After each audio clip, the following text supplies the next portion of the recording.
Terzo punto all'ordine del giorno. Ah, scusi Sindaco, pensavo che voleste rispondere perché ho visto che qualcuno accennava alla questione della scuola di Vene.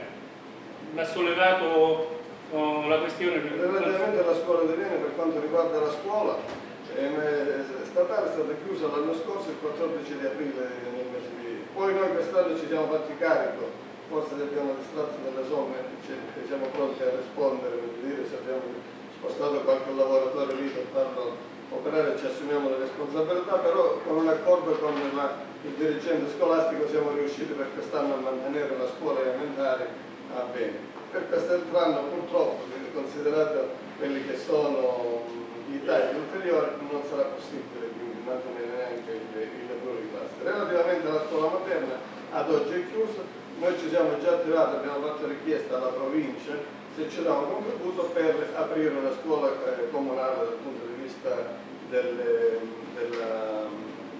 scuola materna. Quindi l'abbiamo già fatto. Scusi, vuole spiegarci un attimino? Inoltre abbiamo chiesto relativamente a queste chiusure, l'abbiamo avuto un incontro al prefetto che ha convocato presso la prefettura di Reggio Calabria, perché ci siamo rivolti per manifestare quelle che erano le difficoltà di questi territori, e siamo stati convocati alla prefettura assieme alla dottoressa Adorno, che è il viceprefetto, assieme alla responsabile del provveditorato, assieme al rappresentante della provincia, l'assessore Calabrese, per discutere della problematica, ed è stato detto che quello che è possibile fare in fase di organico di fatto sarà tenuto in considerazione. Auguriamo che possa essere bla bla bla bla. Bene, senta, volevo vedere una cosa. Il prefetto non poteva lavorare, se non lo bravo perché questa storia la state tirando dall'anno scorso avanti indietro. Ma non lo possiamo risolvere noi. No, no, più di attivarci, ci siamo attivati e non possiamo fare. Sì, bene. Avete fatto una lettera, non era di qualche mese fa, chiedendo l'istituzione delle pluriclassi. Come giustifica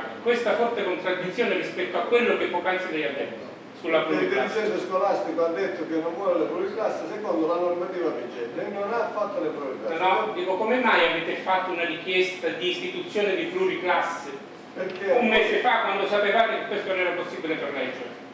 Perché hanno chiuso alcune classi nella zona anche di Merici portando i ragazzi di Reggio.